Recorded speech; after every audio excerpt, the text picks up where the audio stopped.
Hello YouTube, I understand that the scenery is a little different this time, but the garage is a mess, so we have to make do with what we have, and today I'll be doing this outside.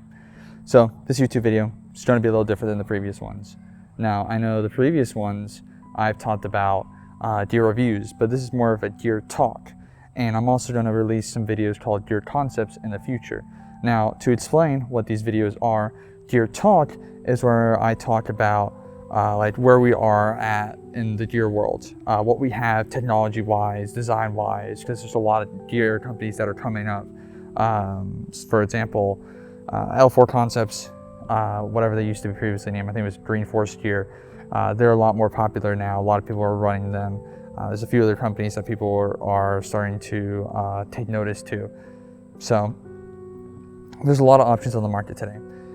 This is a little different because there's not a lot of these options on the market. You kind of have the big three when you think about it. You have Gentex, Avon, which now owns Team Wendy and Ceradyne, and then you have Dalvion / Revision. So it's a little more limited these days, but there's still helmets out there. Obviously, those are the big three for like U.S. manufacturing companies. I believe those are all U.S. companies, at least on the U.S. gear market. Those are the ones that tend to be the biggest. So if you know anything about helmets, they're very important. You use your head to look. You want to protect it very, very well. So where are we today with that? We all started off with the PASGITs, LWHs, then we moved on to ACHs. Eventually we would have ECHs, but before ECHs we got obscure high cuts, or just the fast cut helmet. Eventually that led to the Team Wendy helmets, the Revision came in and stuff like that. But eventually we started getting introduced to a new idea of helmets, and that is boltless helmets. Now, boltless helmets aren't new actually. The first boltless helmet that came out was the MTech Strike in 2016. That was not really bought widely, so it kind of went under the radar. They still exist. Regardless though, eventually, a few years later, in 2018, we have the Army's IHPS. This was one of the more widely adopted boltless helmets, although it's not a true boltless helmet, and we'll talk a little bit about that later. Now, despite what the Army would have you believe, soldiers hated these helmets. An immediate thing you can notice is the lack of legacy features, such as arc rails and the ability to literally mount anything that isn't a face shield or a visor. So those did not hit really well. Then later on in 2018, we had the F70. Look kind of familiar? Well, yeah, because it's literally just an IHPS, but with civilian like parts on it, like the rails and the shroud. So I think it was around 2019. The Marine Corps started looking for their own new helmets, and this was after the ECH and then the high cut ECH too. And in 2022, the Marine Corps was given this as a candidate for the Marine Corps' IHS program, which stands for Integrated Helmet System. So this was the candidate all the way in 2022, which is funny because I recently ran into a friend again after about 4 years, and I was scrolling through our messages. We were looking for some sort of code, some discount code, see if it was still working. And in those messages, I found us talking about this helmet, and I was like, I want one of these. It's a funny thing, I now own one about 4 years later. And then also, Dalvion wanted a little bit of that sweet Marine Corps government contract money, so they went for their own version, which is the Dalvion IHS as well. This one's a little different, and we'll talk about it because this actually includes some of the cool features that you get with boltless helmets. Scene change and clothes change. And if you're wondering why, it's because I forgot to include this in the video, and I was this close to uploading the video, but then I realized I really need to include this because it's kind of crucial information. So I was like, do I re-record the entire video? Or do I just awkwardly do this weird segue in the middle of my video? And you can guess which one I chose. So the Dalvion IHS got chosen for a contract for the Marine Corps of August 2025. So you would think that would be the end of it, and this was the helmet that won the contract. But the weird thing is, as of this year in April, the Obscure IHS also got selected. And these are both indefinite contracts. So I don't know how they're going to do that, if one's going to get issued with certain units, one gets issued with the other unit, or they're using both companies to supply these helmets. So, you know, back then with, you know, ACHs, like, you know, 30 different companies made them, whether it was Bay Systems or MSA or Rabintex, or however you pronounce it. They were supplying ACHs, Gentex as well. So I don't know if it's going to be a deal like that where it's just like these are both equivalent in the Marine Corps' eyes and they're just issue them as is. But regardless, this is just it's a testament to the fact that these these helmets are being bought and issued out to people to this day, and for the foreseeable future as well. So that's that. I won't be doing this again. Hopefully I'll get better with scripting and everything. But anyway, back to the regular part of the video. So with all that said, what is this going to be? What is the future going to be? Are boltless helmets going to be the next new thing, or are they going to be just a fad? You know, like something that comes in for a while and then leaves once we realize, oh, it's not worth it, or it's too expensive, or there's not enough of a market for it, right?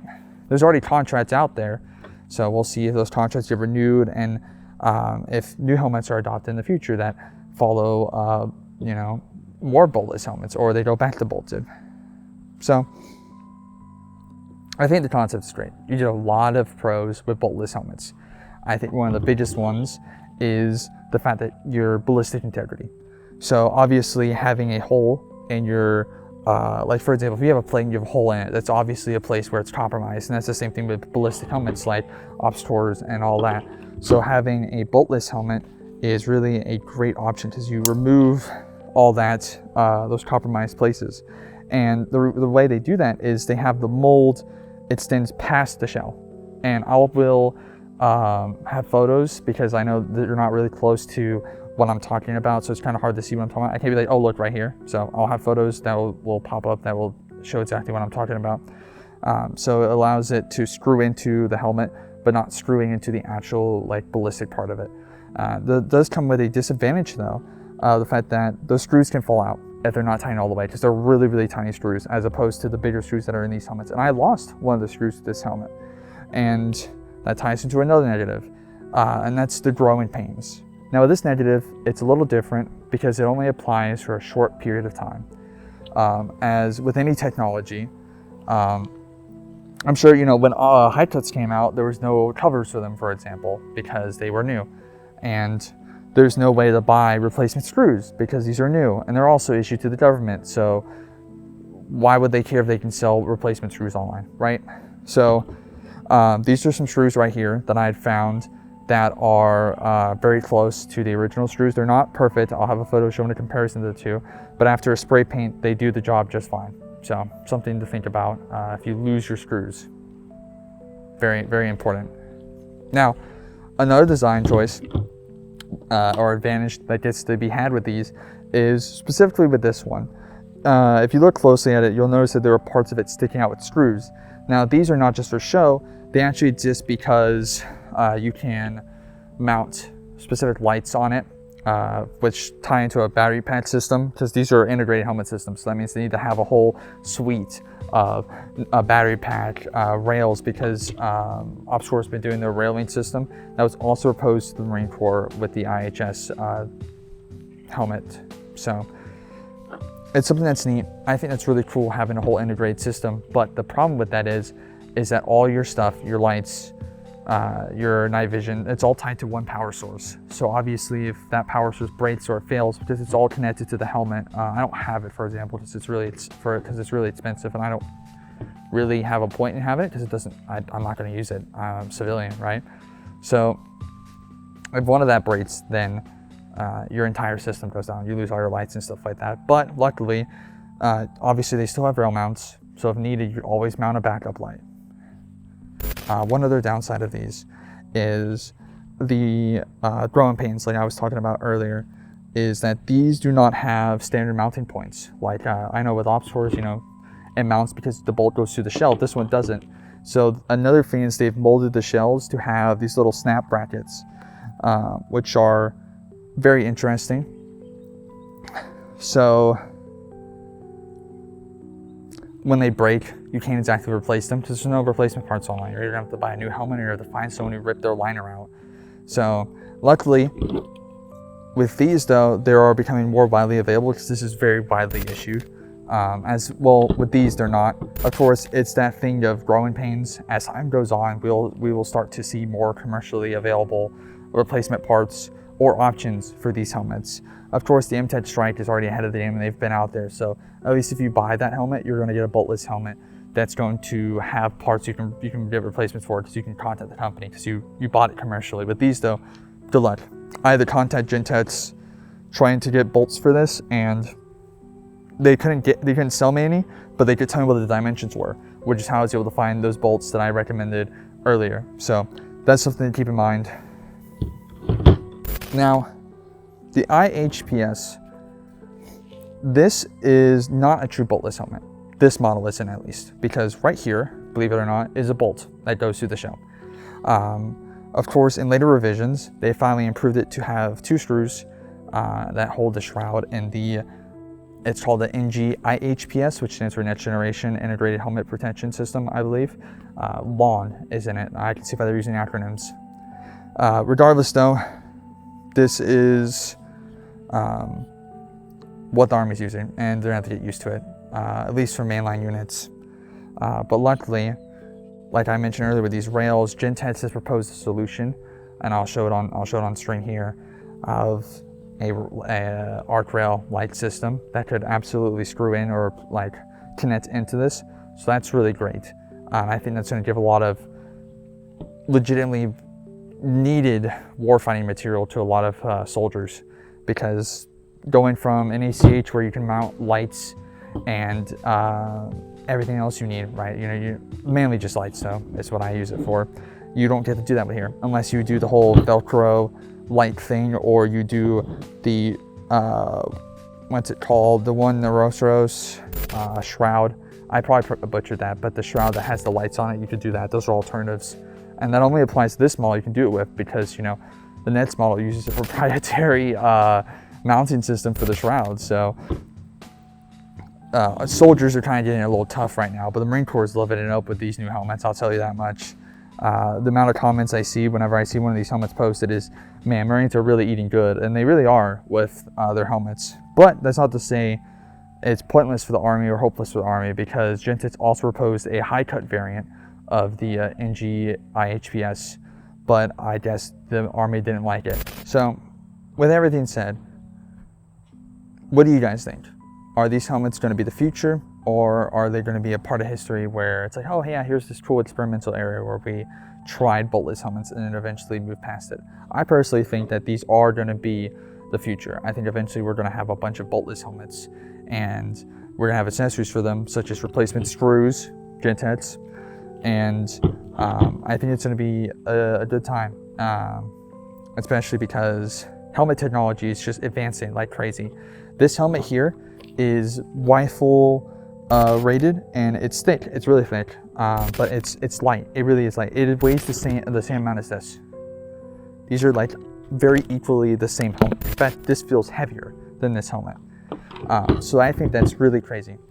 If you like more videos like these, because I'm sure I could find another topic to talk about. And like I said earlier in the video, I'm going to be expanding from more than just gear reviews to gear talk, where I talk about, like this, for example, the state of gear and like where we're going technology wise, and then gear concepts, which is I'm going to be talking about how to set up things. Because believe it or not, I actually did have this helmet set up before. I stripped it down for this video, so it's very easily recognizable, as opposed to, if it was fully set up, it just looked like any other high cut ops core. So I'll talk about like how to set that up, or how to set up a belt. So if you'd like that, please let me know.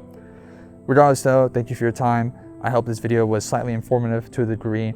Every single thing I've mentioned about, I will list it below. Soldier Systems is a very great way to find news articles about gear and technology in the military space. So if you ever want to know when something came out, or if you want to find out some information about something, it's very easy to find it, because they have a catalog that goes back years. Regardless though, thank you for your time. Have a wonderful day.